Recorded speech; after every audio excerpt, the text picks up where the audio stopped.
start recording. There we go.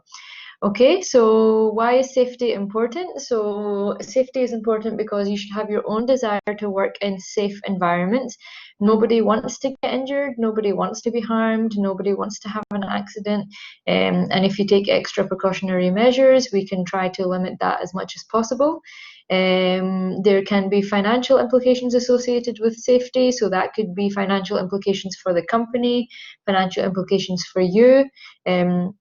So overall, something we want to avoid. And then, of course, a moral responsibility not to endanger other people. Now, this again is just human nature. Well, it should be that you should try to keep everybody around you safe by working in a safe environment yourself. So lab safety rules for students. So if any of these happen, such as accidents, injuries, and breakage of glass or equipment, we would like you to report it to the instructor immediately. Please don't feel embarrassed or don't feel that you want to try and cover it up and you don't want to tell anyone. Please make sure that you do report any of these to an instructor immediately so that we can either get the help of the cleaning staff to clean up if there's glass, and we can attend to anyone who has maybe become injured. So please, as soon as anything happens, report it to us. Keep pathways clear by placing extra items such as books, bags, etc. on shelves or in your lockers. I believe that you should have lockers. If you don't, then just make sure that you put your belongings somewhere safe, not hanging out on the walkways or on a table where they could have some chemicals spilled on them or somebody could fall over them. Long hair, so chin length or longer, must be tied back to avoid catching fire or coming into contact with specimens, and that goes for males and females. So if you have long hair, please make sure you do tie it back. Wear sensible clothing, including footwear. Loose clothing should be secured so they do not get caught in flames or chemicals. Again, students, that's all common sense. Don't wear something, for example, ladies, you might have something which has arms which are frilly or loose arms that could end up getting caught in fire or on chemicals. Okay, so what else? Work quietly, so know what you're assigned by reading the assigned experiment before you start to work. Now, because of the coronavirus situation, I'm not 100% sure of this, but I believe you may be working individually rather than in pairs or in a group, which is what you could have been doing before. So yeah, don't be loud basically, and pay close attention to any cautions described in the lab exercises. Please do not taste or smell chemicals, although you may have a burning desire to find out what some of the chemicals smell like. Please don't put your nose to any of the bottles, and especially please do not taste any chemicals. I don't see why you would do that, but if you do feel like doing it, stop yourself, because that can be extremely dangerous. So definitely do not taste or smell any chemicals, because it could result in serious injury, and depending on what chemical it is, it could be fatal. So please do not do that. Wear safety goggles to protect your eyes, so make sure you all have these before you attend any lab sessions. Do not attempt to change the position of glass tubing in a stopper, and never point a test tube being heated at another student or yourself, because it could explode and the glass could break, and never look into a test tube while you are heating it. So please bear these in mind. I'm sure you've all done some sort of experiments before in high school, or in if you're a mature student, in any previous courses that you've taken. So these are some basics. So when a test tube is heating, never point it to another student, never look at it, and just stay away from it. Unauthorized experiments or procedures must not be attempted. So if you look at something and think it looks interesting, do not try anything different than what you've been ordered to do in your lab experiment handout. Keep solids out of the sink, keep your workstation clean, and do not lean, hang over, or sit on the lab table. So make sure you are working in a professional manner. That is what we're looking for from all of you in these lab sessions. You're going to be going on to do professional healthcare courses, inshallah. So we do not want to see any unprofessional behavior. So start as you mean to go on and leave a good lasting impression with your instructors. Do not leave your assigned lab without permission of the teacher. We need to know where you are at all times, especially if a fire breaks out, for example, in the building, and we should be having 24 students, but we only have a head count of 23, and we don't know where that one person is. It can be very dangerous because you could be stuck inside the building. So absolutely do not leave your lab without permission of the instructor. Learn the location of the fire extinguisher, the eye wash station, the first aid kit, and the safety shower. You may think to yourself, we'll probably never need to use these, but that is not the case. You never know when an accident may happen or a fire may break out. Many fires can break out in labs, so please make sure when you do have your first session on campus that you are aware of where all of these are. Example, if one of your friends has a chemical in his eye, if you're aware of where the eye wash station is, you can help him immediately, but also of course notify an instructor as well. So make sure you're keeping yourself right, and make sure you do locate all of these. Fooling around or horseplay in the lab is absolutely forbidden. That ties into my previous point, which is saying that please be professional at all times in the lab. Okay, so students found in violation of this safety rule will be barred from participating. That goes without saying. And anyone wearing acrylic nails will not be allowed to work with matches, lighted splints, or Bunsen burners. Now, I don't know if anyone is aware, acrylic can catch fire very, very quickly, and it will continue to burn until the acrylic completely dissolves. So even if you put the fire out, the acrylic will continue burning. And there has been a number of incidents happened where ladies who have had acrylic nails have been working. So I read one story. A lady with an acrylic nail was smoking a cigarette, and the end of the cigarette touched her nail and caught fire, and it kept on burning until her nail had completely dissolved, and eventually she had to have her thumb. It was her thumb that was caught on fire, removed, because that's how serious it was. So anyone who is thinking of getting their nails done when the beauty salons are open, please make sure it's not acrylic, because that can be very dangerous. Do not lift any solutions, glassware, or other types of apparatus above eye level. That is going to give you an increased risk of injury. Yeah, just don't do it. So follow all the instructions given by your instructor. Learn how to transport all materials and equipment safely. No eating or drinking in the lab at any time. So our labs will be scheduled from 9 a.m. to 12 p.m. Please make sure you have your breakfast before you come, and make sure you save yourself for your lunch after you finish.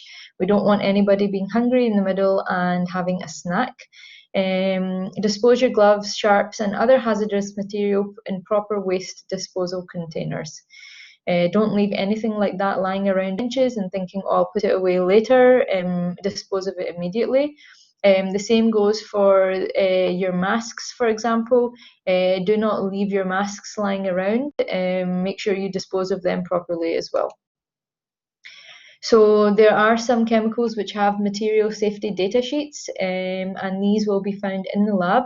And we can show you when you come on campus where this is kept, but there's just different information on different chemicals. And then, yeah, we can go over this when you come into the lab. So lab safety equipment. So the lab safety manual, the safety shower, eye wash station, fire extinguisher, fire alarm, fire blanket, first aid kit are all available. And then you have these telephone and emergency numbers. We'll probably look to see if these are already up on the wall in the lab. If not, we can try and get them printed and put up, because it's very important that they are handy and that you can see them as soon as you need them. So we have the clinic, the fire, and the control room. And there will be a chemical spill kit inside the labs as well. And please familiarize yourself and understand the contents of this. because depending on what career you pursue, you could be working in labs for years to come. So make sure you have a good foundation of lab safety before you start your first session. So that's it from the lab safety slides. Does anyone have any questions? Is that all relatively easy to understand? Common sense?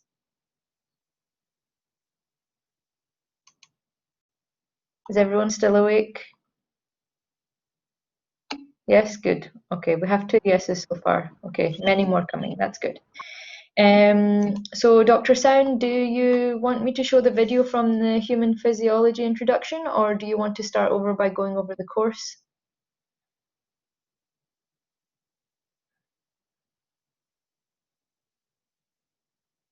Dr. Sound?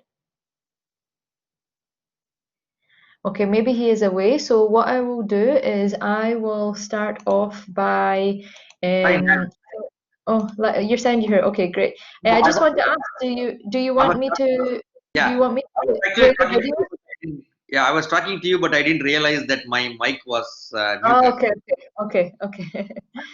So, Um, yeah, if you can please go ahead and start the video. And I think the video is more about the lab safety video demonstration than actual yeah. human physiology. So I think you can just begin, and then we can watch. And I don't really think there is much to interrupt and ask questions. That the video is fairly self-explanatory. Yeah. Maybe you can just begin the video, and students and all of us can watch.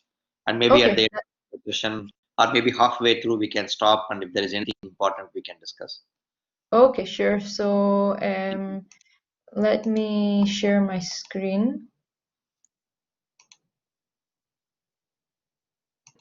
Doctor, Yes. do you mind if we played if we play the video individually? So each one watch the video, and then after 30 minutes we can come again, because I think that the quality of the audio and the video is not so good. Okay, let me try it first, because if we do that, then everyone will be watching it at different times. So let me try this first and then see how it is, and then if it's not suitable, then we can try that way. Okay, so Yeah, let me just yeah. This physiology, the lab safety video is like a good quality different. video. It's a different instructor, so maybe a different instructor, different laptop, etc. So let's have a look. Yeah.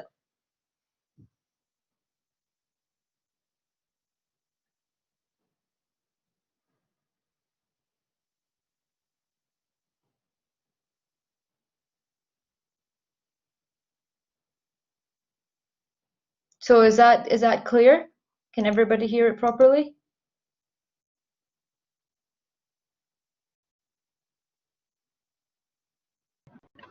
Oh, we can Okay, see the so video, but we cannot hear anything. you can't hear anything? So some are saying yes, some are saying no. So if you please just Yes, we can see, but no, we can't hear. Yes, doctor. I Doctor, agree. the video is stopped, so if you could play it for seconds, then we can. let me play again. Okay.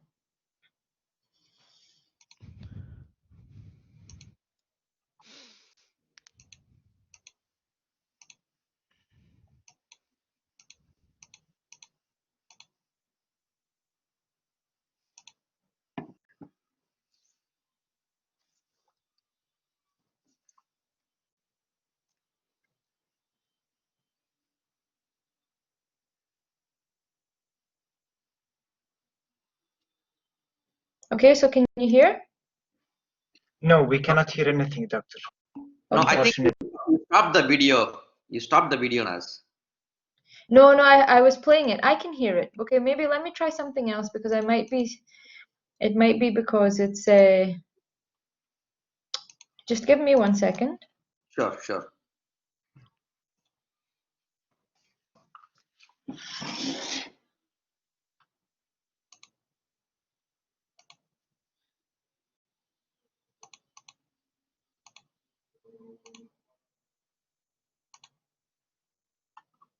Okay, so let me try it this way.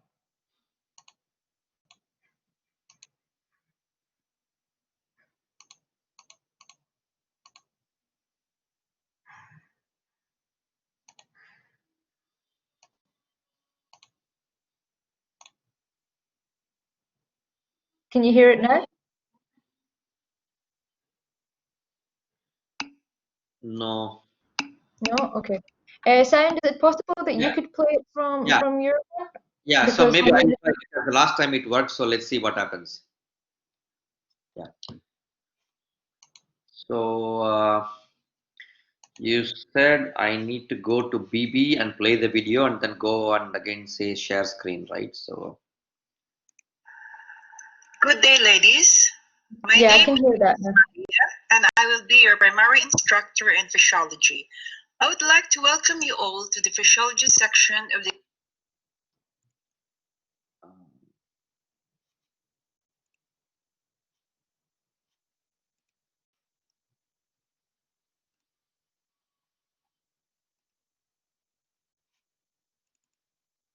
So I could hear that sound, but Okay, one second. I'm still trying because I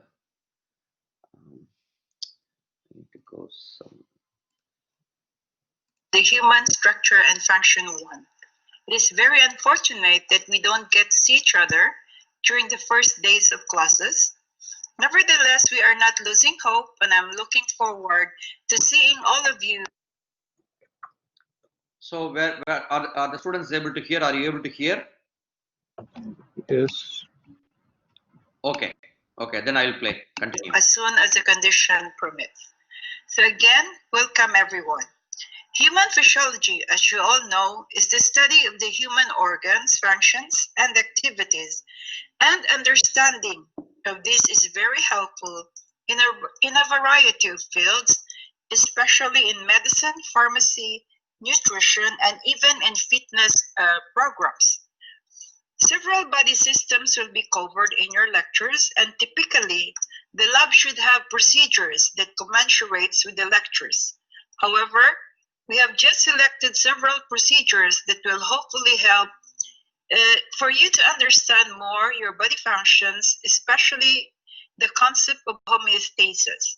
The concept of homeostasis includes our body function revolving around maintaining balance in the body in terms of temperature control, blood sugar regulation, hormone levels, and so on. So you just need to understand how your body works to maintain the balance in your internal environment. Failure in maintaining this homeostasis can result in death. So in this course, we will go through very minimal physiology procedures, as we will be covering more of these lab procedures in HSF 2. Before we start with our main topic, I would like to introduce you to our lab safety policies and regulations that you need to strictly adhere to, even more these days because of the pandemic. Just as was mentioned in your circular, we should not relax our guard just because the government had loosened a little bit quarantine regulations. The virus is still there. It is an invisible enemy.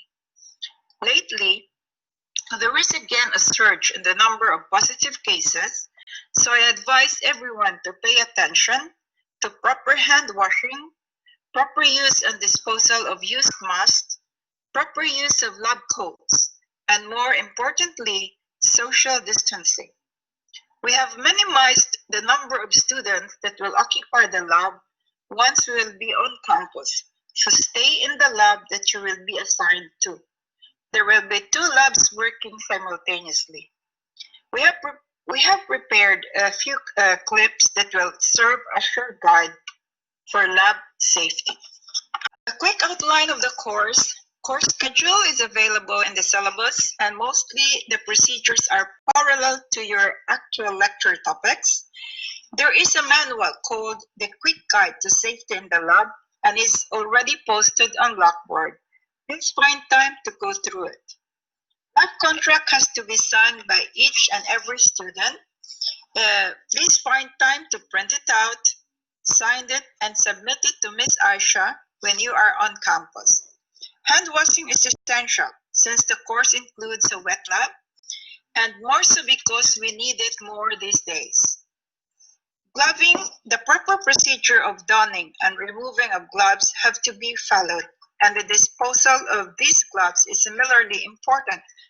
Gloves have to be discarded in the biohazard container or biohazard bin colored yellow. Lab coats, no one is allowed to enter the labs without proper lab coats. That includes your own personal lab coat above all else. Abayas are not allowed. Check your safety guide posted on Blackboard.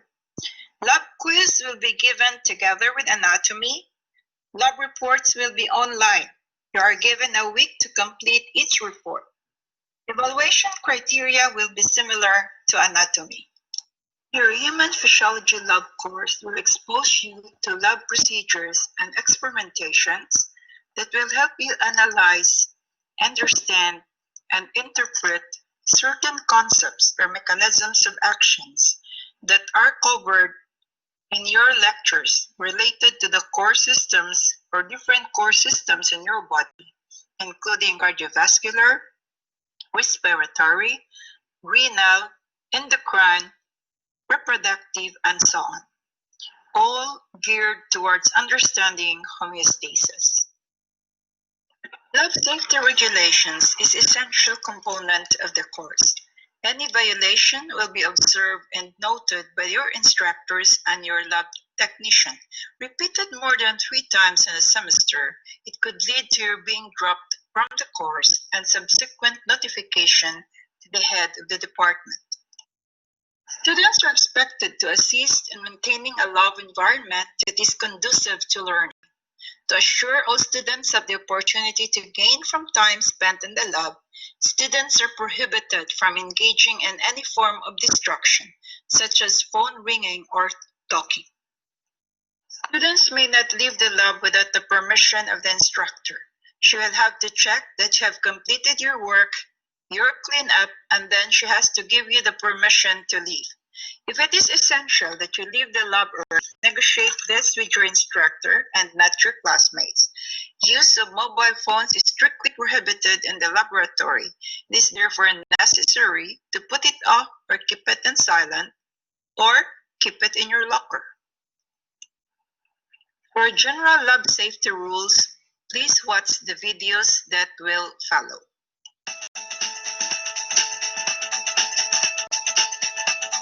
It's inevitable. Accidents will happen in the laboratory. Accidents, by definition, are unforeseen. But your knowledge of lab safety will help minimize the likelihood of accidents. And in this lesson, we'll talk about safety equipment found in the lab. These items may help you save a life if and when an accident occurs. When working in a lab for the first time, look around and identify the location of the safety equipment. Every lab must contain a safety shower and eye washing station. Both should be tested weekly to ensure they're working properly and the water is clean.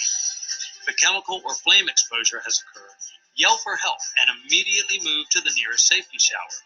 Remove the saturated clothing and thoroughly drench the affected skin under the shower. If your clothes or skin are exposed to flame, then drench your entire body and have someone call 911. The eye wash station is used for rinsing your eyes if they're exposed to hazardous chemicals. Hold your eyes open and thoroughly rinse for at least 10 minutes. The next piece of safety equipment is the fire extinguisher. There are 4 types of fires. Class A fires consist of ordinary combustibles, like wood, cloth, and paper. These fires can be extinguished by water or general purpose extinguishers. Class B fires include organic solvents and flammable liquids, and Class C fires involve electrical equipment.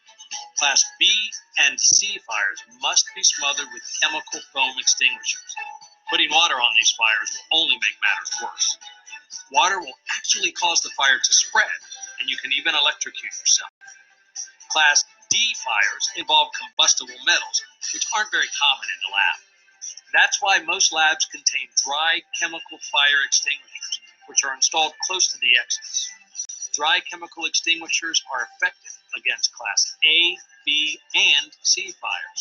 If a fire occurs and is too large for you to extinguish, evacuate all personnel immediately and call 911. Don't attempt to use a fire extinguisher unless you have been trained to do so by certified trainers, such as the local fire department. A fire blanket can be used to extinguish small flames on workbenches and floors. It can also be used to help someone whose clothing is on fire. Never wrap someone while they're standing. This can force the flames upward toward the head and neck area. Instead, help the person to the floor, wrap them in the blanket, and help them roll until the fire is out. Each This lab is should very important, students, because it's a natural reaction to wrap the blanket, but make sure they're on the floor first. Sorry, I was just saying it's very important. It's a natural reaction to just get the blanket and wrap it around them, but please make sure you are the student, well, it would be student or instructor, God forbid any of us have fire on us, but you have to make sure they're on the floor. It's important that you know multiple evacuation routes in case one is blocked. Another helpful piece of safety equipment is the chemical fume hood. It's a ventilated, enclosed work area that protects you from toxic vapors. Turn on the exhaust fan. Make sure the hood is venting properly. The opening is covered by a window called a sash, which can be raised and lowered. For most applications, the sash should be open to either 8 or 16 inches. Never store chemicals under the hood, and always clean and remove materials when you're finished working. Test your safety equipment regularly to make sure each item is ready in case there's an emergency. In our next lesson, we'll examine how your behavior in the lab can help keep you and your coworkers safe. Respect the lab and respect your colleagues. Your behavior goes a long way to ensuring that the lab is a safe environment for everyone. The first consideration is to follow the written standard operating procedures step by step. Never eat, drink, chew gum, or apply makeup while in the lab. You don't want to contaminate your skin or risk ingesting poisonous chemicals. You could also contaminate your experiment and ruin the results. Never work alone. Always have at least one other person in the lab so that you can help each other in case of an emergency. Good housekeeping will prevent accidents too. A cluttered lab is a dangerous lab. Dispose of any trash or debris on the floor which could cause someone to fall. Never place any chemical bottles on the floor, not even temporarily. If you do make a spill, check the safety data sheet for the appropriate response. For a routine spill, clean it immediately and place a wet floor sign. Keep your workbench clean and organized. Have only the materials you need. Store away all unneeded items. Don't place materials near the edge of the workbench where they can easily be knocked off. Never try to pick up broken glass with your bare hands. A cut or puncture caused by broken glass may introduce a hazardous chemical directly into your bloodstream. Dispose the glass in a designated broken glass container. After you've finished an experiment, wash and dry glassware. Return reagents to the storage area. And clean the workbench surface with ethanol or isopropyl alcohol. If a safety violation occurs or you notice any unsafe condition in the lab, report it immediately to supervisor. Be on your best behavior. In our next lesson, we'll look at some specific chemical hazards that are common in laboratories.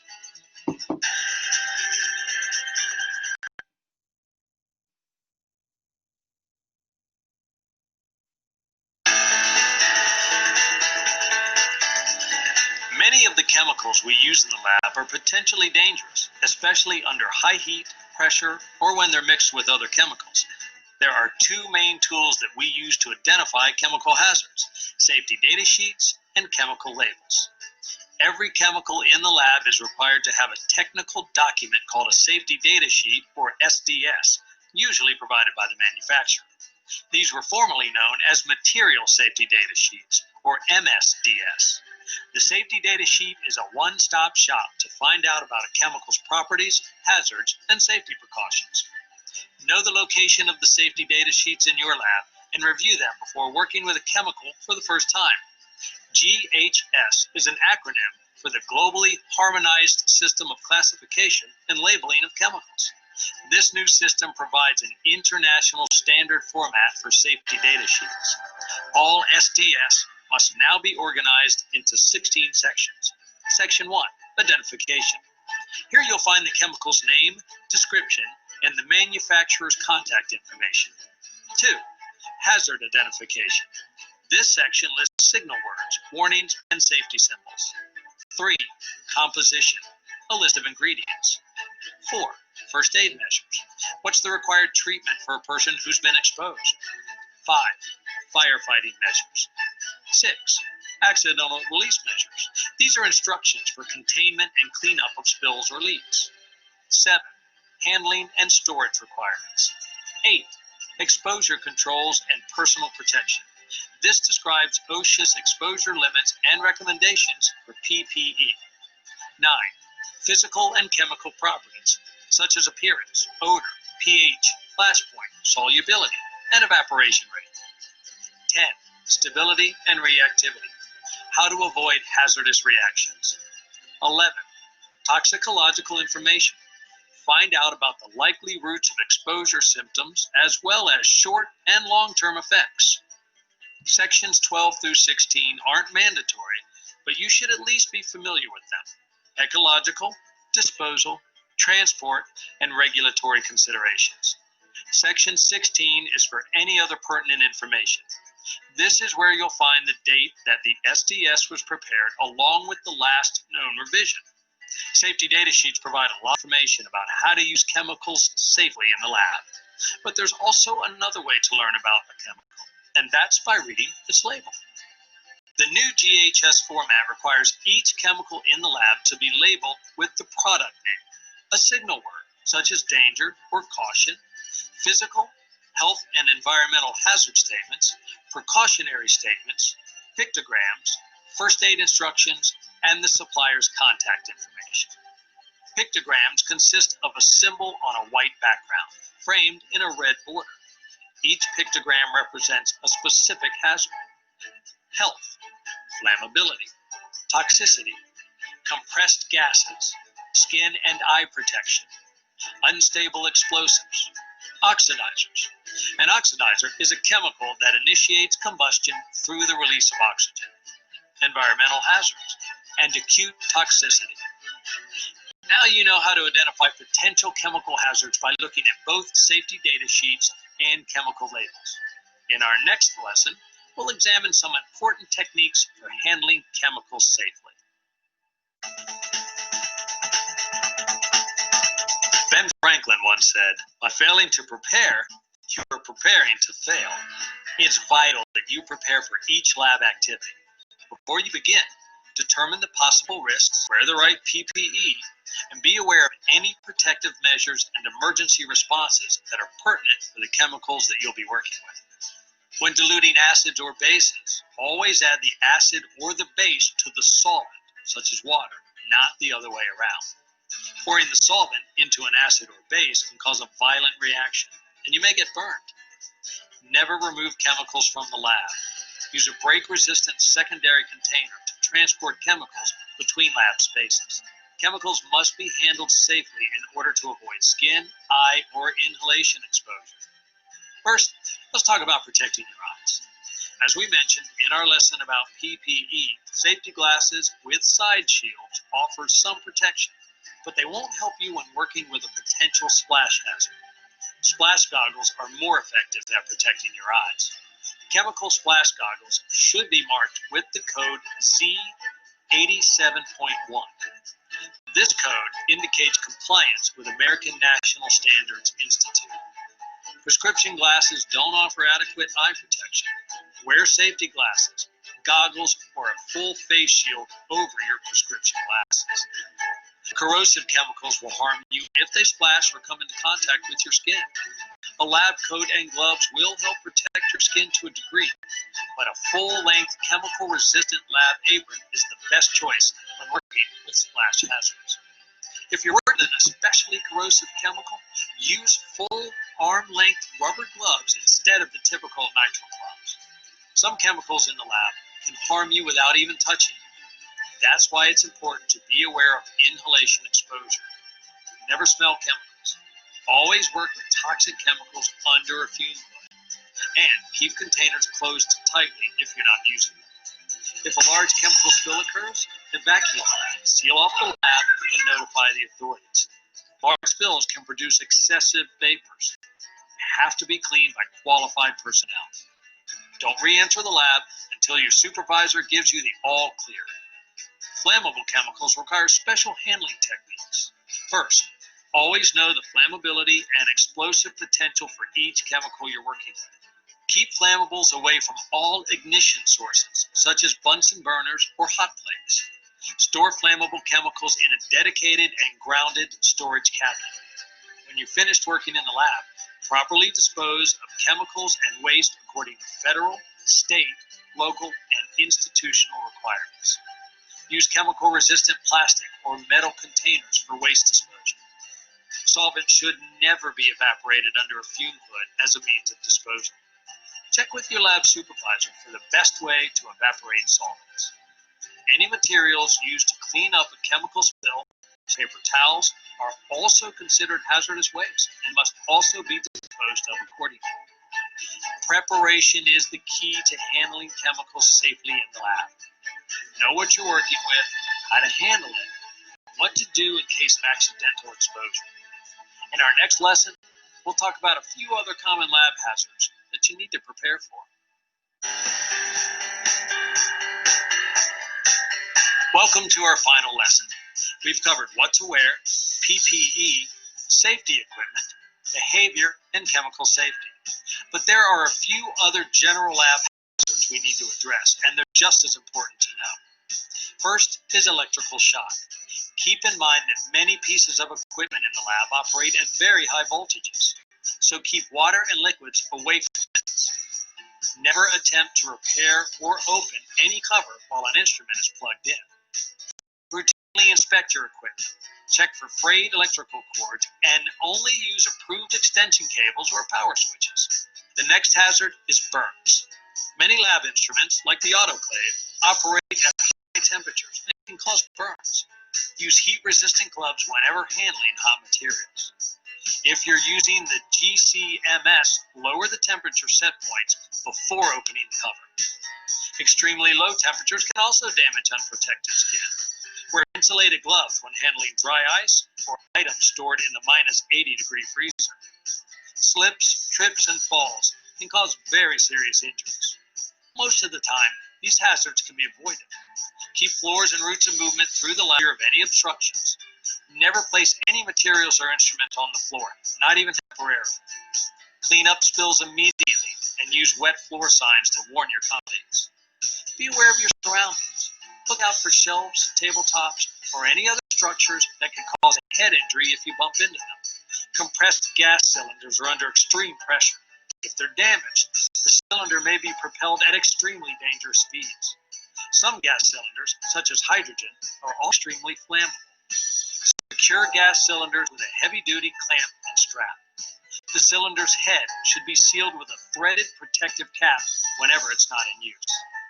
Most accidents that occur in the lab tend to be minor and are caused by workers who ignore or just forget the safety procedures. However, serious, even fatal accidents can and do occur. You can do your part to minimize the risk of both minor and major accidents by following the safety rules. Keep an eye out for your coworkers too. Make sure they're working safely. Good science begins with safe science. Be safe. Take care.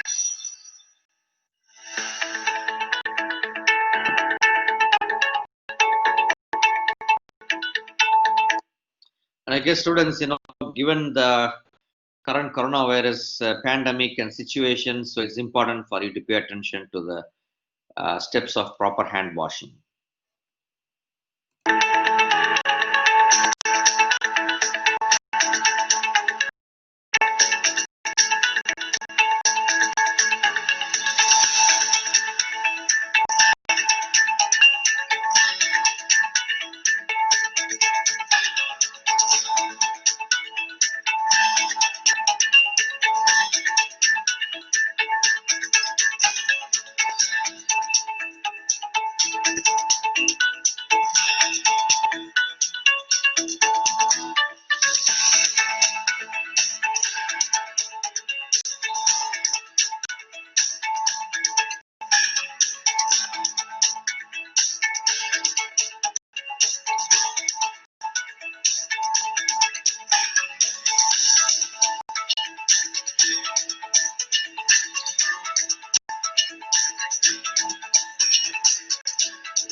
to don or put on a lab coat is to remove it from its location.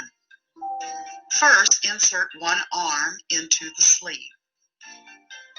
Next, insert the other arm into the other sleeve. Adjust the shoulders and the sleeves until they are comfortable. Then close the front of the coat. To doff or remove a lab coat, we release the front closures and open the front. Slide the fingers of one hand under the cuff of the opposite sleeve, pulling the arm from the sleeve.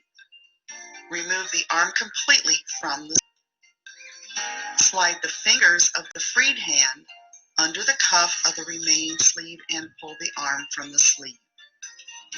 Hang the coat in its proper location for reuse. If the coat is soiled, after removal, turn the coat inside out and place it in a soiled linen hamper for proper cleaning.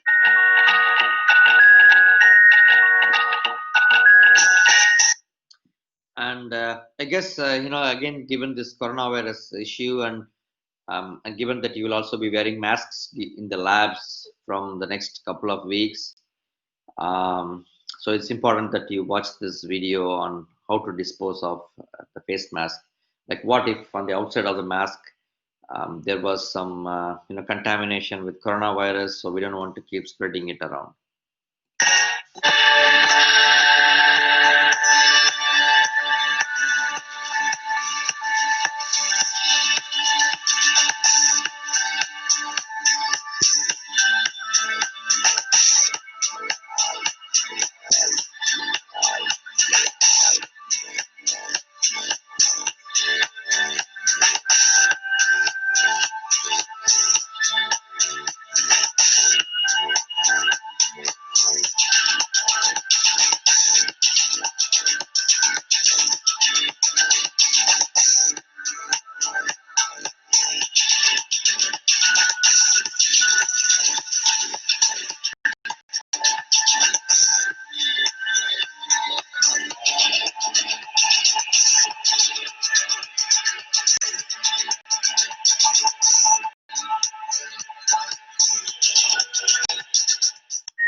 Okay, here I'm just going to demonstrate a method of removing your gloves without contaminating yourself. So this has been adapted a bit from human medicine, but say I've done a procedure now where I have material on my hands, contaminated material on my hands, and I don't want that material touching any other part of me. The same method can be used when I'm gowned or not gowned. The left hand will come over and grab the outside of this glove. So this is a dirty hand touching the dirty outside of this glove. And we'll pull this glove off without touching, so no part of my body has now touched that contaminated glove.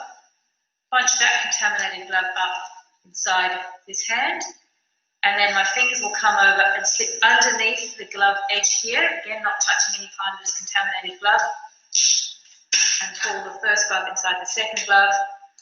And now the entire contaminated contents are contained within the glove, and they can be disposed of.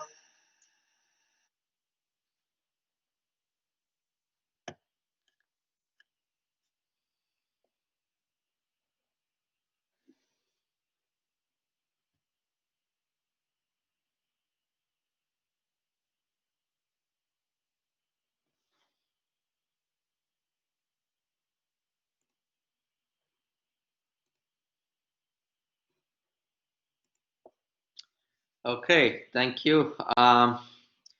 So do you want a break now, or should we continue with homeostasis and thermoregulation physiology? Well, again, like if you have any questions, we can, myself and Naz can address as well. Okay, thank you. So, okay, you want to continue? All right, so let's now go on to the next video. Okay, again, Naz, I will try to go to my Blackboard and then share the screen. So let's see how things go. Okay. Yeah.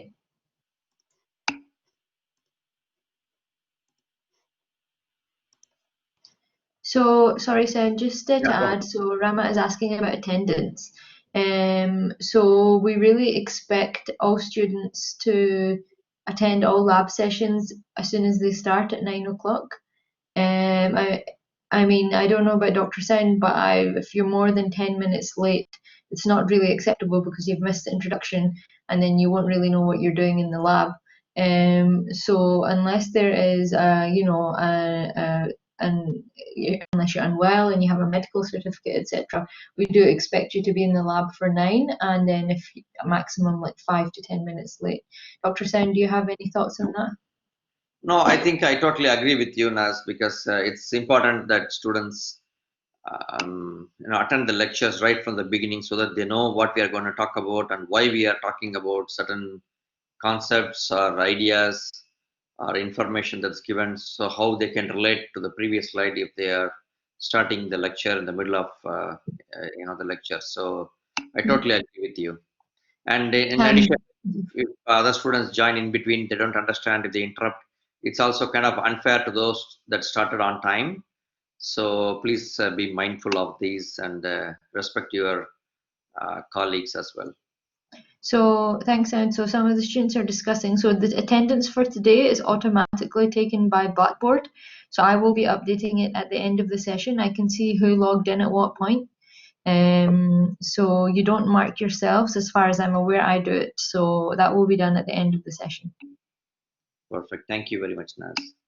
Okay, so now I'm going to play the video on what is homeostasis and how the regulation is done. It's just a short 6-minute video, about 6.5 minutes. So let's watch that. So I'll play the video and then go share the screen. Before we will proceed with discussing our procedure, let's have a brief review of homeostasis. I know that it was extensively discussed in the lecture. However, our procedure today is directly related to the negative feedback mechanism or the negative feedback loop. So homeostasis was coined from the Greek words meaning same and steady. The maintenance of a steady state in the body despite changes in the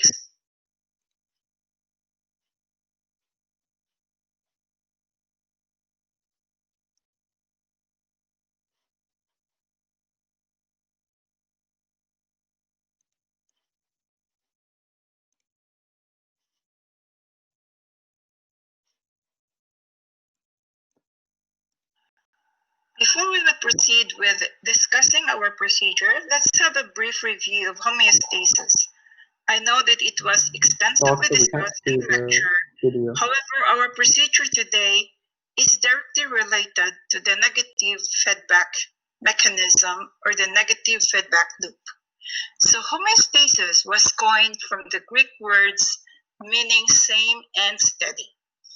The maintenance of a steady state in the body despite changes in the external environment. So are you able to see the screen, the entire screen on homeostasis on your screen? Okay.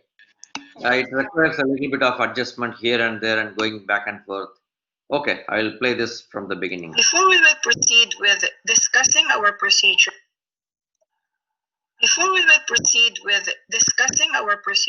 let's have a brief review of homeostasis. I know that it was extensively discussed in the lecture. However, our procedure today is directly related to the negative feedback mechanism or the negative feedback loop.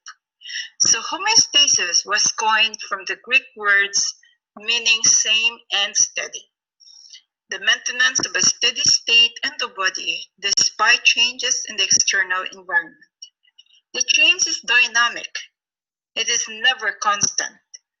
The state of equilibrium wherein the internal conditions change and vary, but always within relatively narrow limits. The steady state is the optimum level for our body to function. Three components of homeostatic control mechanisms are: one, the receptor. The receptor is sensors that monitors and responds to changes in the environment. It sends the information to the control center via the afferent pathway. Secondly, you have the control center. The control center determines the level or the set point at which a variable is to be maintained. It analyzes the information and determines the appropriate response. The effector provides means for the control center's response or output to the stimulus. The output flows through the efferent pathway. Feedback systems in homeostasis. The first feedback system is called the negative feedback control mechanisms, or the negative feedback control loop. It is used by most of the body system. It is called negative because the information that is caused by the feedback causes a reverse of the response.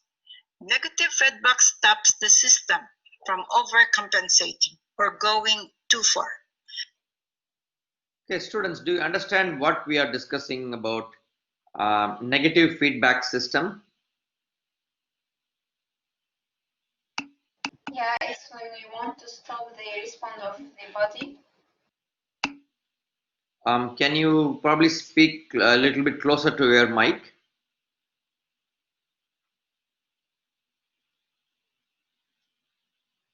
Please, can you repeat?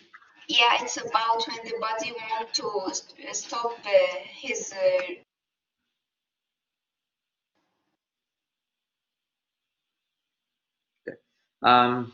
Okay, thanks for your reply, but I couldn't hear it properly, or maybe it got disconnected. So negative feedback mechanism means, let's say if something is less in the body, I'm sure like you have learned about, let's say hormones like insulin or thyroxine in the body in your school classes. So let's say if there is less of thyroxine, which is a hormone that is secreted by the thyroid gland. So if there is less of thyroxine in the blood that is circulating, then when this blood flows through the thyroid gland, so when this blood flows through the pituitary, in the brain, the hypothalamus, and then the thyroid gland, they will be able to sense how much of thyroxine is present and what is a normal level and whether it is low or high. Let's say that the levels of thyroxine is low in circulation in the blood, then the hypothalamus will secrete some hormones to activate the pituitary, which will again secrete some hormones, which will then stimulate the thyroid gland to secrete more thyroxine. So that is an example of a negative feedback mechanism. Or let's say if the amount of thyroxine that is circulating is high, then it will tell the brain, the hypothalamus and pituitary to stop secreting the hormones, which will then suppress the thyroid gland to reduce the secretion of thyroxine. So this is how the negative feedback mechanism works. So, doctor, to elaborate, you mean that the negative feedback can either stop the reaction or start to secrete more hormones, Yeah, right? yeah, so, yeah. So Doctor, yeah. so what differentiates negative from positive feedback is that negative feedback usually goes with the opposite way around from chemical levels. For example, if the blood sugar is too high, body releases insulin to lower blood sugar. If the blood sugar is too low, we release glucagon to higher blood sugar. So it's the opposite of what's happening, right? Yeah, exactly. So in case of positive feedback control, what happens is one hormone increases the secretion of another hormone. So and then they increase like each other. So for example, let's say in case of during delivery of a baby, of a fetus, So what happens is we need oxytocin, which Oxytocin. will promote stimulation, which will promote contraction of the uterus. So Yes. then what happens is initially a little bit of oxytocin that's secreted by the brain will stimulate the uterine contraction, and when the uterus starts contracting, it will stimulate the brain to release more oxytocin. So it will kind of like be a positive feedback loop that one increases the other repeatedly until the required amount is achieved and the baby is delivered. So that's an example of a positive feedback control. What's the effector in this case? Sorry? What's the effector in this case? Okay, so let's go back to the previous slide. 1 second. Okay.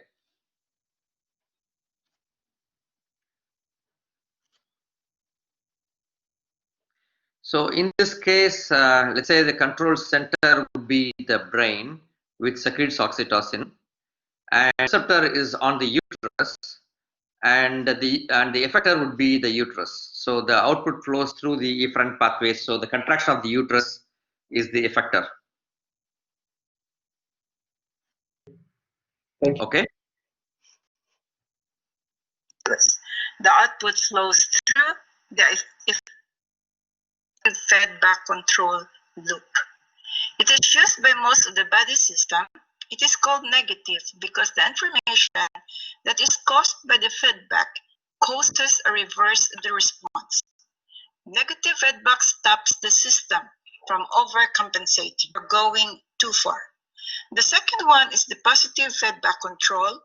The input increases or accelerates the response. It is used only in some cases. So now we will proceed with demonstrating how the negative feedback mechanism or the negative feedback loop works by using a lab water bath as shown in the picture, and beside it is the water bath thermometer. So why are we using this water bath?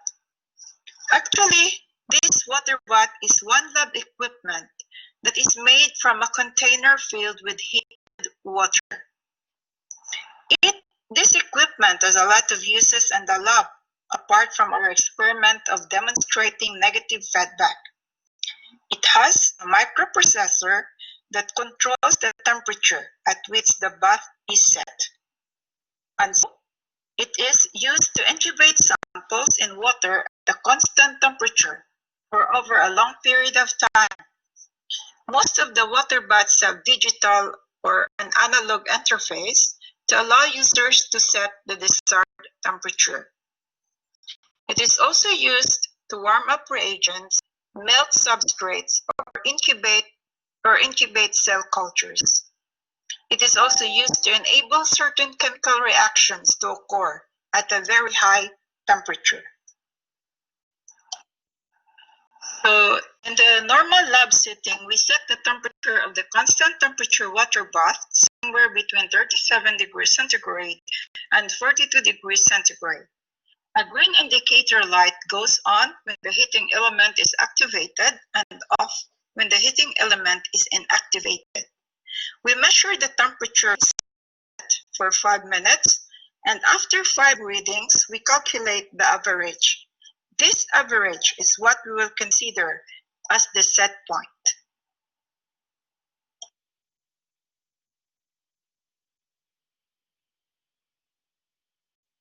So after calculating the average or the set point, we add a fairly large amount of cold water or crushed ice to the constant temperature water bath.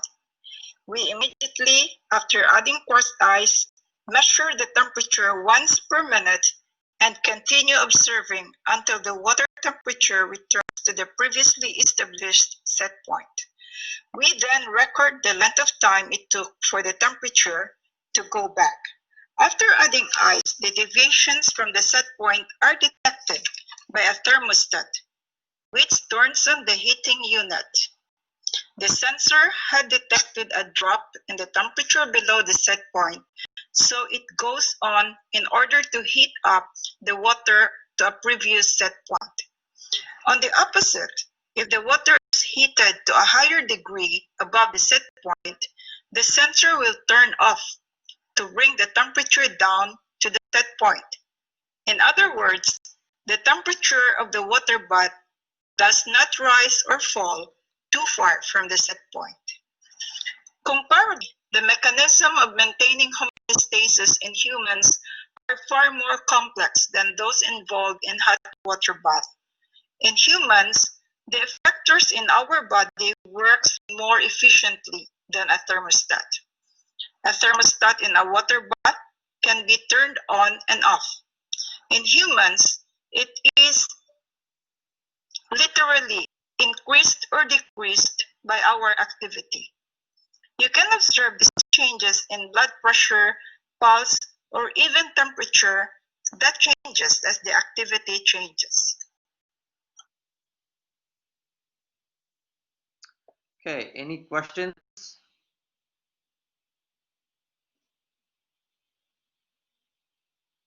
Okay, so if there are no further questions. Yes, doctor, I have a question. Okay. Doctor, that we know that any external change will cause, for example, the body temperature to change. So that way, the body should take that in consideration and always keep the temperature into the range. But what do cause hormones, which is inside the body in the internal environment, to increase suddenly or to decrease suddenly? So what are the changes that may occur in the internal environment that cause this lose of homeostasis? So you are asking what changes in the body can make this homeostasis to fail?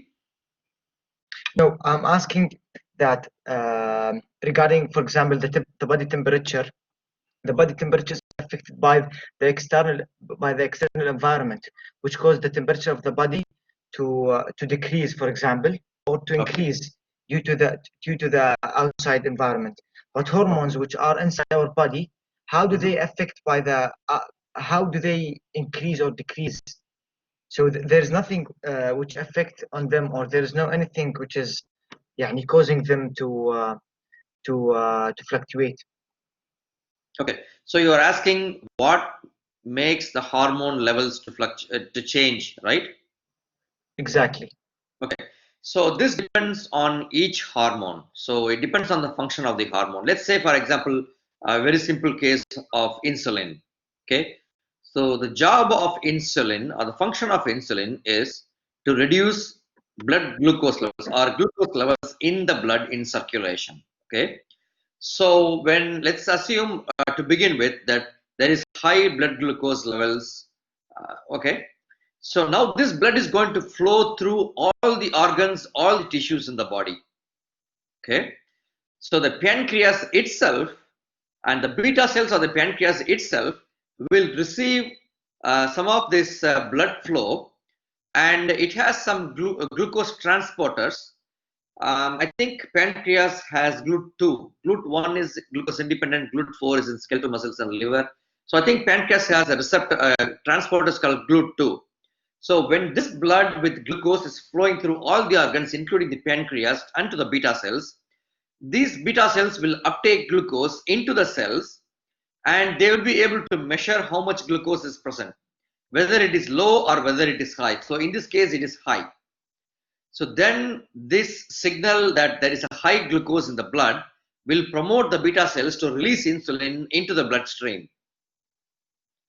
Okay. So in case of insulin, the levels of glucose will stimulate its secretion or inhibit its secretion. Let's say, for example, some other hormone, let's say aldosterone. So aldosterone's function is to retain sodium and water. Let's say that someone has low sodium levels in their blood. So the normal sodium level is between 135 to 150 milliequivalents per liter. So if the sodium level is 120, then we know that the sodium, so when this blood is flowing through the adrenal glands, in the adrenal cortex will be able to detect that the sodium level is 120 and not like in the 135 range. So when the sodium level is low, then aldosterone will be secreted in larger quantities, which will then promote retention of sodium so that it can increase sodium levels. So it's basically the substrates are that are responsible. So it's the substrate that are regulated by the hormones, regulate the hormones in turn. So do you understand this? Yes, doctor, I got it. Thank you. Okay. So let's exit this video and then we'll go into the final one on thermoregulation. So that is kind of going to be an extension of what we learned here in the basics of homeostasis. Doctor, Yeah. does the adrenal system contribute to the homeostasis? See, when we talk about homeostasis, so homeostasis in general means the normal functioning of the body, which includes, let's say, the vital signs, the pH in the blood, and so on. Um, so to maintain the normal plasma osmolarity, adrenal glands, for example, by secreting aldosterone and reabsorbing or regulating sodium levels will help with maintaining plasma osmolarity. So that's also in a way involved in maintaining homeostasis. And if you look at the effects of some of the adrenal hormones on the kidneys, they tend to determine whether they will secrete or excrete or reabsorb bicarbonates, which will again maintain pH. So yeah, so in a way, adrenal glands also help with maintenance of homeostasis. Even when they release adrenaline. Okay, so when we say adrenal glands, it has first of all two major areas: adrenal cortex and adrenal medulla. And adrenal medulla is the one that's responsible for secreting catecholamines like epinephrine and norepinephrine. So where they have a different function. So for example, epinephrine or norepinephrine can cause vasoconstriction, increase in heart rate, or changes in heart rate. So if the blood pressure is too low, then these will be secreted to increase the heart rate and to cause vasoconstriction to bring the blood pressure back to normal. On the other hand, the adrenal cortex has in turn three layers: zona glomerulosa, fasciculata, and reticularis, and each one has its own different functions and hormones. So, for example, the reticularis secretes androgens, fasciculata secretes cortisol, and then glomerulosa secretes aldosterone. So they have their own different functions, and they are secreted in response to different kinds of stimuli. And I think over the next over the course of this academic year, you will learn about the functions of each one of these and how they contribute to homeostasis. So, in the context of today's lecture, it's a lot of information to discuss, but all of these play a role. Okay. Thank you. Thank you. So, doctor, I didn't understand the positive feedback. Sorry? I didn't understand the mechanism of positive feedback. Okay, so positive feedback is one action increases the action of the other. And again, let's say action 1 or secretion 1 causes an action 2. And in turn, this action 2 will again increase the levels of action 1. And again, action 1 will increase action 2.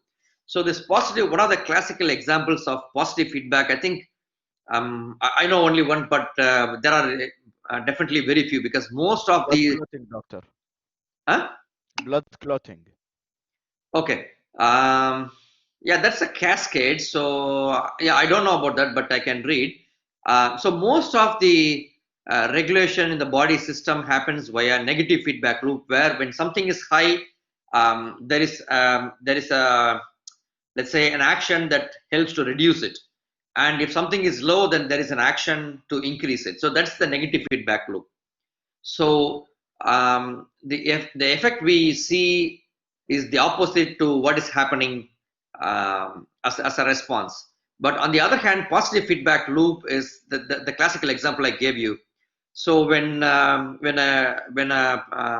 pregnant woman is undergoing labor, there is an initial, so depending on the stretch of the uterus and the period of gestation of more than 37 weeks, the brain posterior pituitary will start secreting some oxytocin. So this oxytocin will act on the oxytocin receptors on the uterus and start slowly, slow contraction of the uterus with less intensity and less frequency. So this contraction of the uterus will again send impulses back to the pituitary to secrete more oxytocin. So then this oxytocin will increase the force of contraction and the frequency of contraction of the uterus. Again, this will send a positive feedback loop to the brain to secrete more oxytocin. So this will keep on going until the force and frequency of contraction of the uterine contraction is so high to be able to cause uterine contraction and delivery of the baby. So this is a classical example of positive feedback loop where one keeps increasing the other, and the cycle keeps on continuing.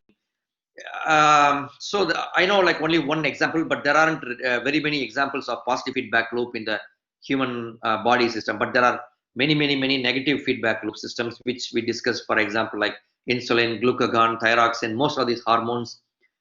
So most of the hormones have negative feedback loop mechanism of control, except for oxytocin, which has a positive feedback loop. Okay.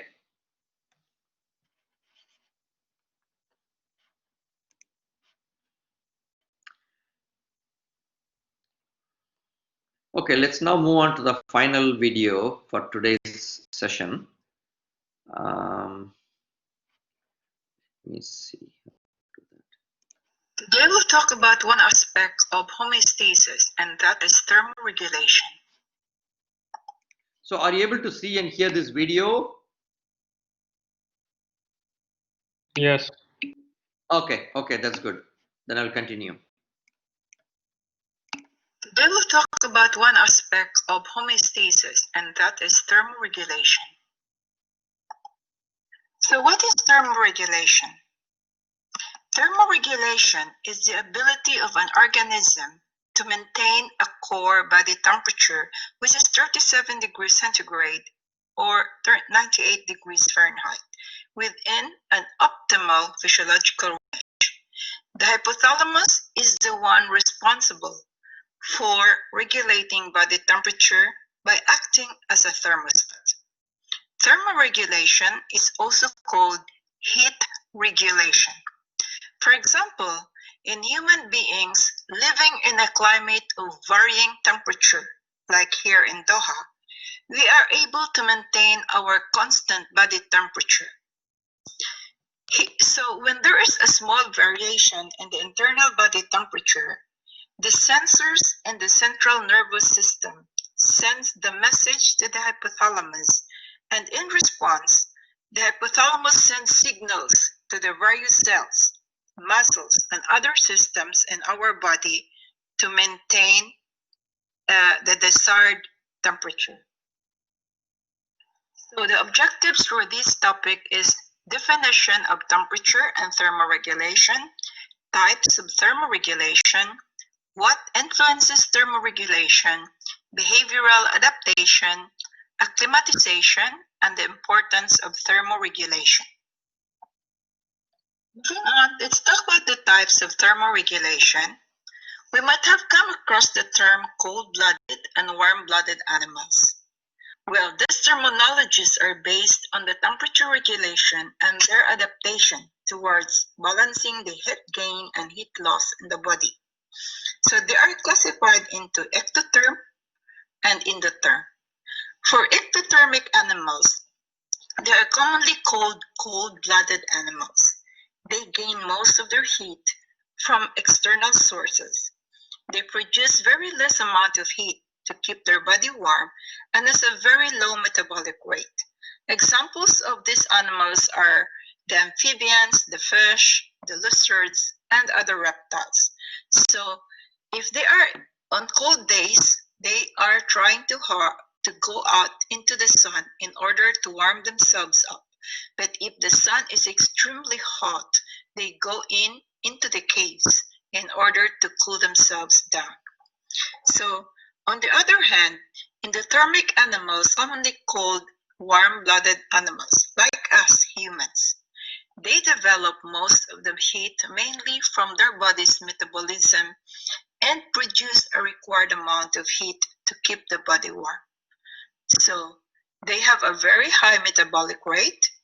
For example, all the mammals and all the birds.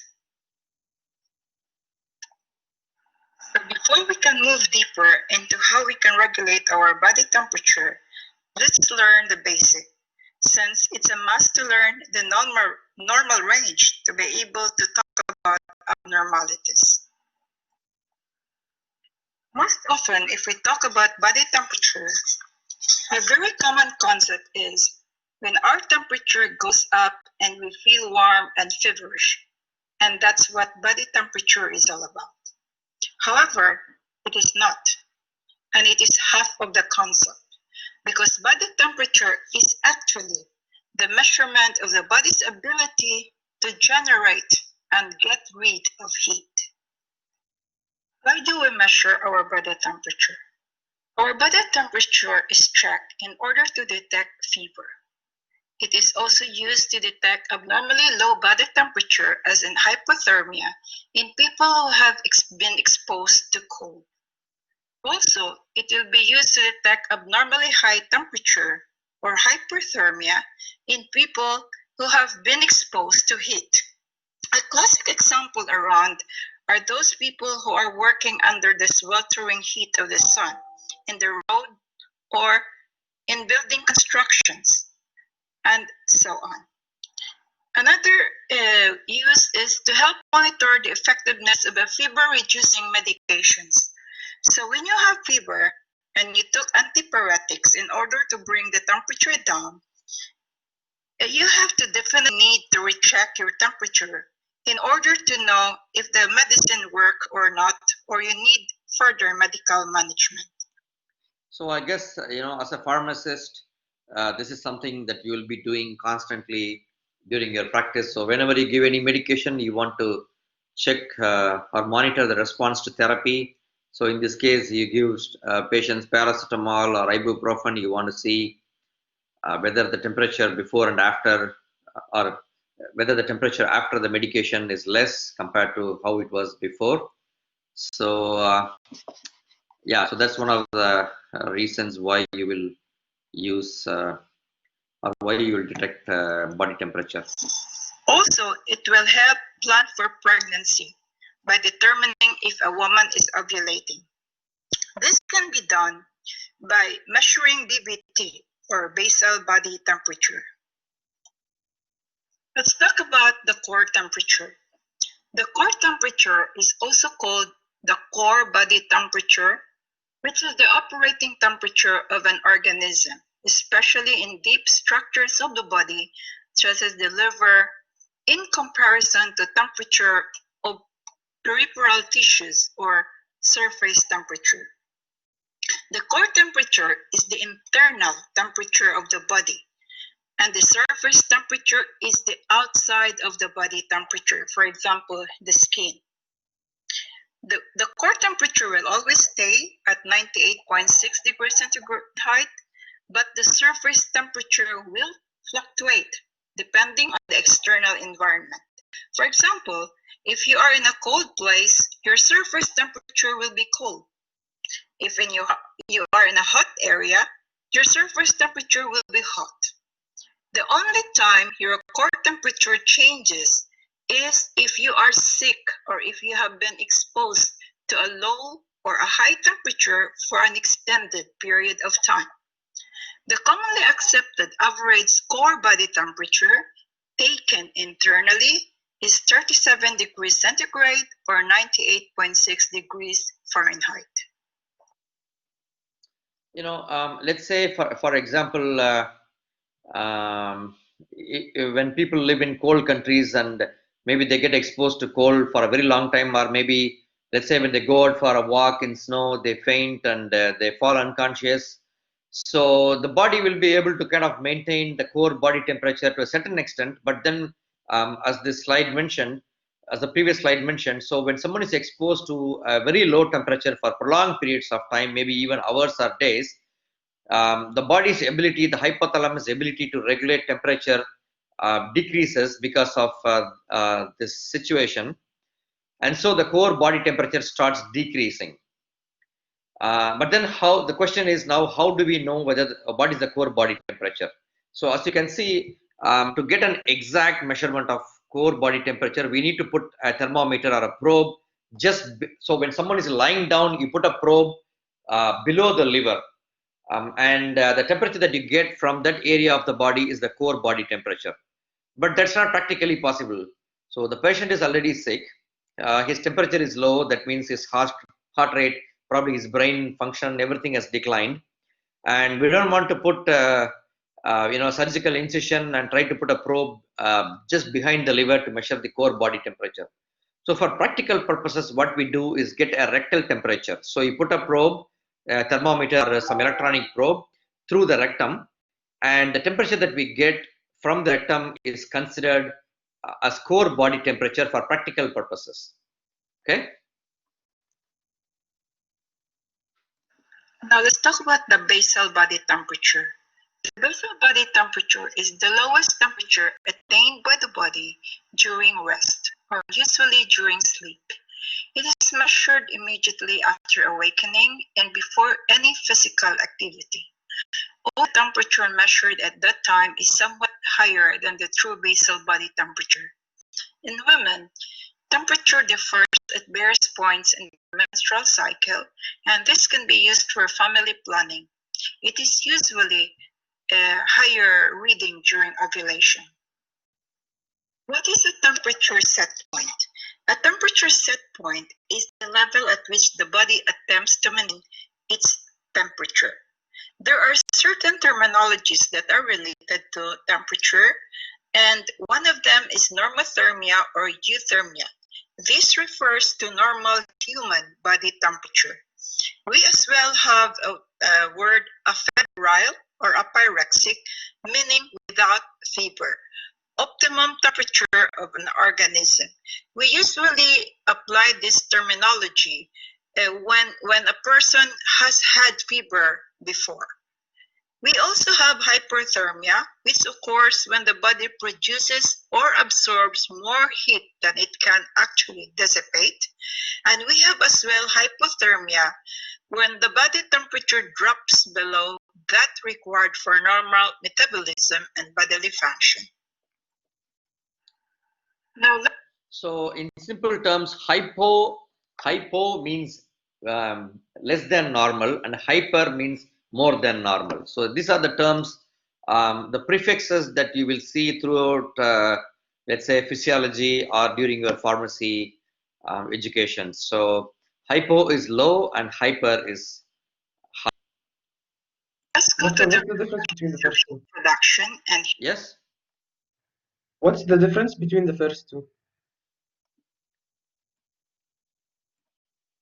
So normothermia or normo or U means like normal temperature, and hyper is higher than normal and hypo is lower than normal. What about afebrile and normothermia?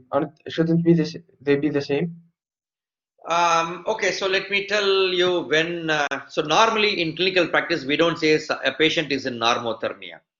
It's more of a physiological term or physiology term. So you measure a patient's body temperature. Let's say if it's kind of like somewhere like lower than what would be defined as fever, but still slightly higher than normal, you would still say it's afebrile. So the patient had, let's say the patient had fever for the last 3 days, you give them some medications, he's admitted to the hospital, you give them some medications, you go and see the patient the next day, you usually say the patient is afebrile because he was febrile before. So we don't say the patient's temperature is normal, we usually say afebrile because we know he was febrile before. So that's where the term afebrile is used. Okay? And normothermia? Sorry? For normothermia, is the normal temperature the same as optimum temperature? Yeah, so normothermia or euthermia means like the normal body temperature. Yeah, and that's again the normal body temperature is not a single number. That again has a range. So again, this temperature that's considered to be a normal range depends on the site in which the temperature was measured. So usually the axillary temperature is less than the oral temperature. So each one has its own range. So depending on that, if the temperature is between or within that range, then we call it normothermia. But this is more of a physiological term. We don't use this in clinical practice. We don't say the patient is normothermic. You say patient is afebrile or febrile. And one of them is normothermia or euthermia. Absorbs more thermia when the body Doctor, I have a temperature question. below that requires. Yes. Okay, do we say that a patient has a hyperthermia just because his temperature is higher than the normal, or it's a special disease that we diagnose a patient with? Yeah, so I don't remember the temperature range, like the definition for hyperthermia, but hyperthermia is generally used when the body temperature is much higher than what would be considered as fever. So let's say if a patient's normal temperature is around the 37 degree centigrade, and if it's, let's say, 38, 39, even 40, we can say, okay, the patient is febrile, especially in children when they have some childhood illness or meningitis, they can have a high temperature. But let's say if someone has a temperature of 42, he was in the desert, he had a heat stroke, that kind of thing, that's when we describe as hyperthermia. So hyperthermia is something much more than just having fever. Okay, got it, doctor. Thank you. And hypothermia, I think when the temperature is less than 36 or 35 is considered hypothermia.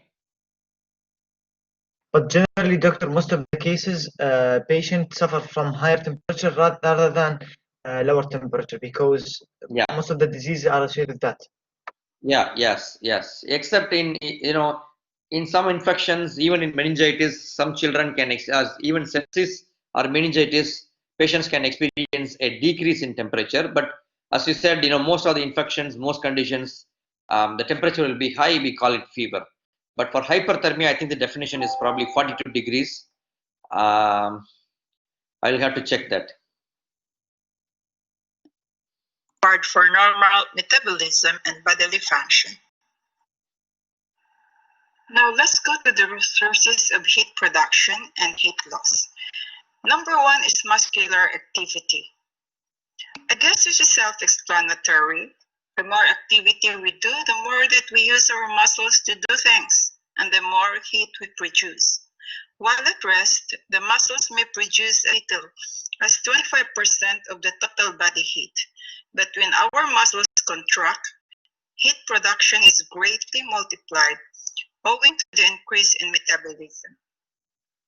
Next is organs and glands. So what organ produces most of the body heat?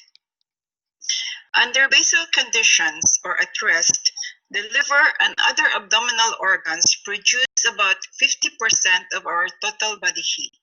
The brain produces only 15% at rest, and an increase in nervous tissue activity will produce little increase in heat production. The eccrine gland, or the eccrine sweat gland, which is controlled by the sympathetic nervous system, regulates body temperature. Dr. Sen? As well. Yeah. The students are saying they have another lab at 12, so will we finish on time? I think there's quite a few slides still left. Yeah. Let's so let's let them go, and You can watch the recording. Oh, okay, so we can continue recording just in case. So if they want to listen from the recording, and then I can stop once it's done. And if they have any questions, they can email us, and then we can reply, or maybe post some videos in response to their questions, so that everyone can watch that as well. So yeah, thanks. I think that's a good idea, Nas. Thank you. Okay. Okay, students, we will still continue to run the video, and it will get recorded. And if you still have any questions, obviously you may have, so please feel free to email us, and either we will try to reply individually, or just put all the questions together and then make a video and upload. Okay, you agree with the plan?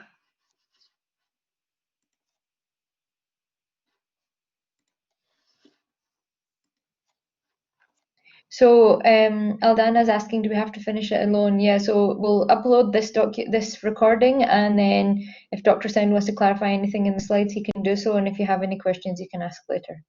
Yeah, so please feel free to email.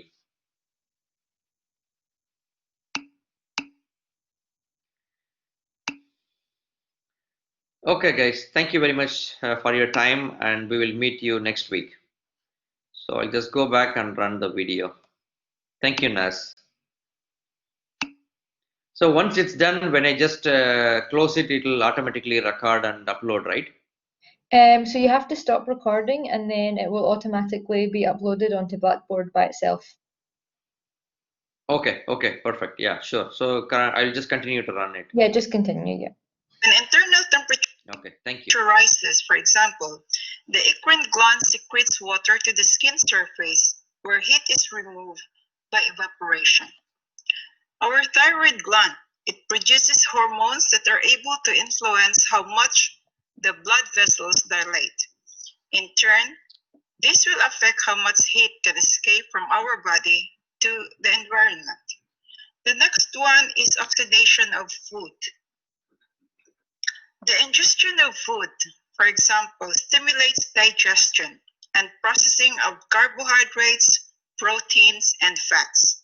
This breakdown of food will trigger the process of glycolysis, the Krebs cycle, electron transport chain, fatty acid oxidation, and so on, and in order to produce energy. Heat is a byproduct of those reactions. Some of the energy from the food that is ingested is used to maintain the core temperature of our body. Most of the energy derived from the food is released as heat. The next one is the basal metabolic rate, or the BMR. What is the BMR?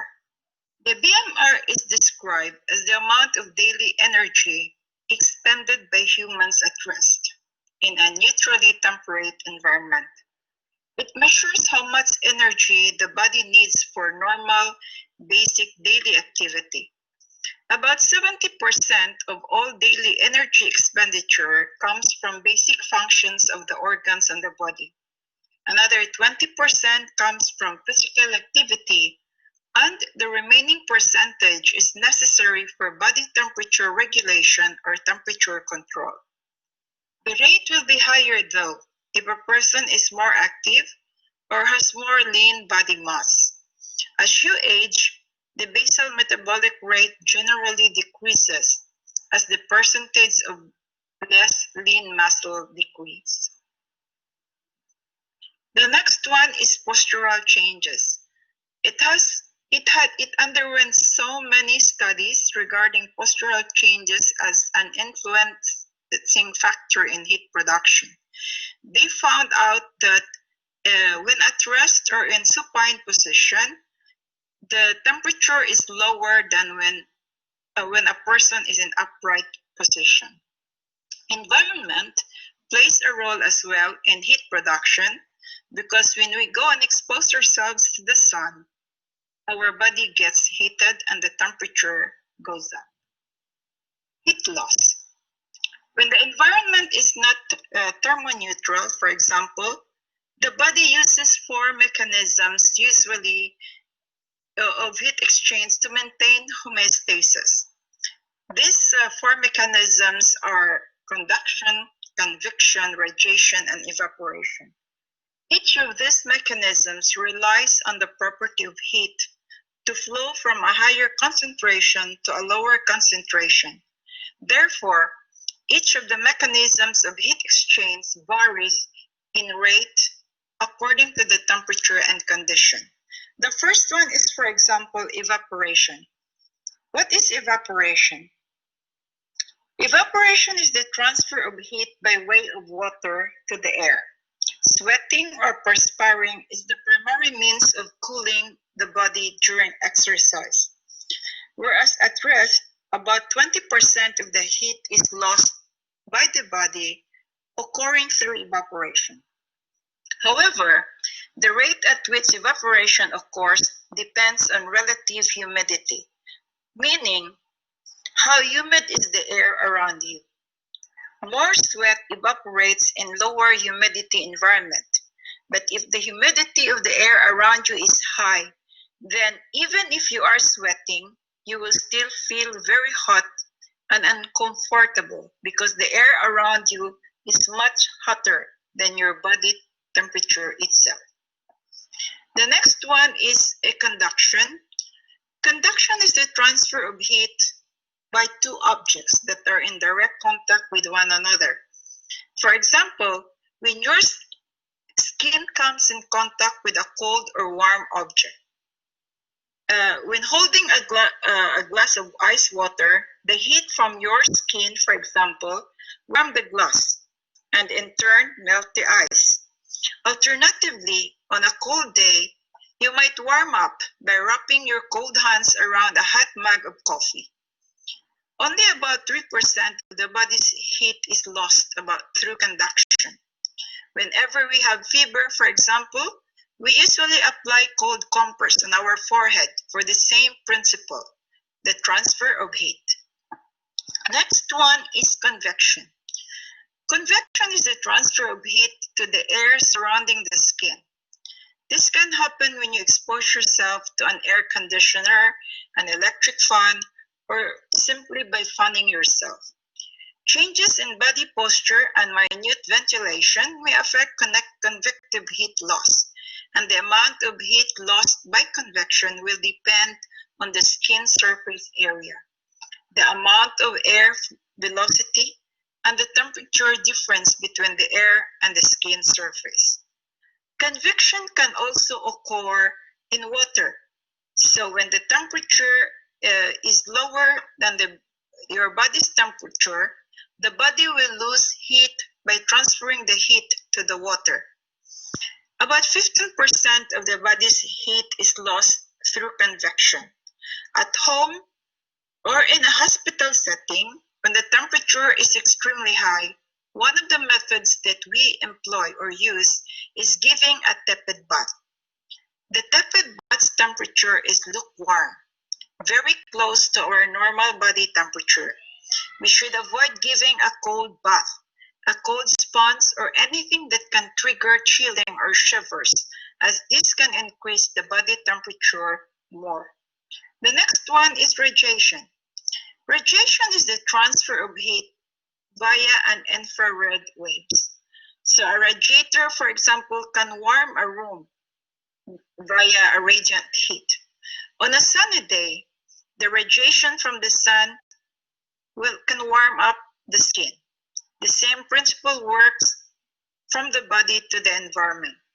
About 60% of the heat lost by the body is lost through radiation. The next one is respiration. When we breathe out, when we breathe the carbon dioxide out, some degree of heat goes with our exhalation. Excretion as well. When we pass urine or when we pass stool, certain amount of heat will go out with our urine. This chart will show you the normal temperature reading taken by 3 different methods of measurement. When reporting to a doctor, a nurse, or any medical practitioner, you have to specify where you took the temperature, as the normal range vary from place to place. You may have noticed that the axillary has lower range. The rectal has a higher range. Common mistakes in our home is that when people take temperature and it is 37.2, then that person has a fever, because everyone thinks that 37 degrees centigrade is the only normal reading. No, unfortunately, we have oral range of 36.5 to 37.5, and that is the normal reading. For rectal temperature, we have 37 degrees centigrade to 38.1 degrees centigrade, and the axillary 36 to 37 degrees centigrade. Where is body temperature measured? mouth, or oral. It is comfortable and easy. No positioning is needed. It is accurate when proper technique is being used.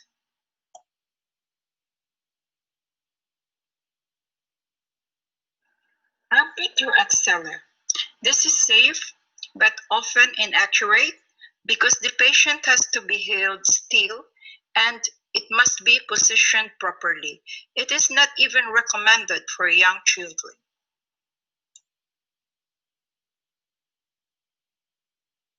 Rectal measurement, usually you use this for children and it is very accurate as an oral temperature, but the thermometer needs to be lubricated. Okay, it can cause rectal trauma and cannot be used with newborns or when people with diarrhea or with adult people who had rectal surgery or bleeding.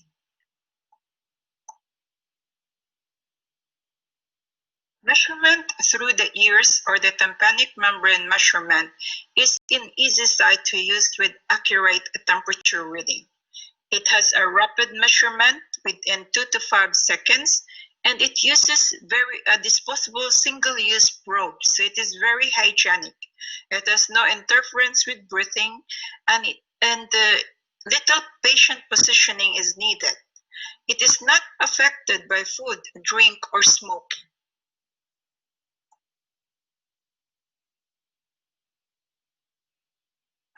Infrared thermometers takes a thermal picture of the infrared radiation coming from either the tympanic membrane in the ear or the forehead. Infrared thermometers are very much in use these days in order to take people's temperature. What can affect temperature testing?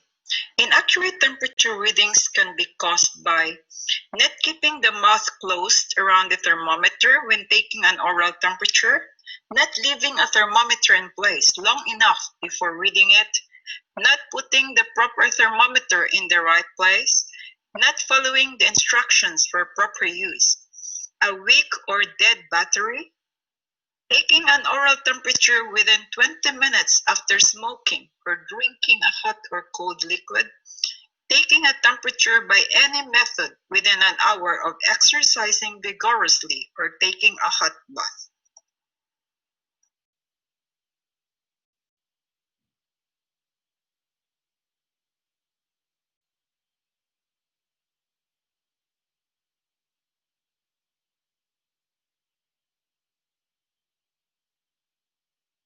What influences thermoregulation? Thermoregulation is influenced by environmental changes, if the weather is hot or the weather is cold. It is as well influenced by hydration, which is the amount of fluid that is present in your system. It will affect your temperature reading. It will be as well influenced by exercise or the time of the day. The temperature is at its lowest early in the morning, around 2 to 4 a.m., as governed by your circadian cycle. It is as well influenced by medications. There are medications that are meant to put the temperature up and medications that will bring it down. Illness is another factor, and age. Infants have higher temperature because they have very high metabolism versus an aging person with slow metabolism. Infection can affect the thermoregulatory process as well as emotions. So what is acclimatization or acclimation? Acclimatization is a process of which an individual organism will adjust itself to a change in its environment. It could be altitude, temperature, humidity, and so on, allowing it to maintain performance across a range of environmental conditions. So how does our body adjust itself to the kind of weather that we are exposed to? In general, most people can adapt safely to different weather conditions. For example, in hot weather, we make sure that we drink enough water and have some salts in our diet. we have to avoid our exposure to the sun, but if we have to, then we have to start with a few minutes of exposure at a time and building up. We have to start performing light recreational activities, and also inside the house, we have to turn down the air conditioner. We have to try dropping the thermostat 1 to 2 degrees every day for a couple of weeks. This will help make your condition inside more like the ones outside. With constant exposure to above average temperatures, your body will have no choice but to adapt. Our body also goes through the process of vasodilatation or vasodilation. During hot weather, by the way, hot weather is an example of an exogenous factor that can cause vasodilation because we have endogenous factors.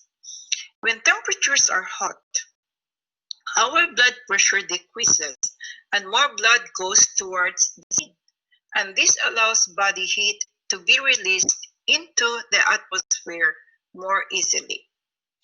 Vasoconstriction, on the other hand, happens only during cold weather. Okay, so we try to adjust to cold weather by vasoconstriction.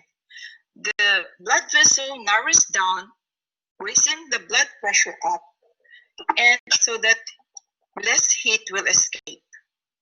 However, cold-induced vasodilation happens after vasoconstriction during prolonged cold exposure. So during cold weather, we try to adjust by trying to bundle up to keep ourselves warm at the beginning, and gradually we try to minimize our thick clothing and expose ourselves to the cold. It is believed that constant exposure to the cold weather will make our body adapt to it. So what is the importance of knowing our thermoregulation? This is very important because we have to keep in mind that our body functions properly if we are on a regulated temperature. Our role in helping in thermoregulation is to prevent hypothermia or hypothermia.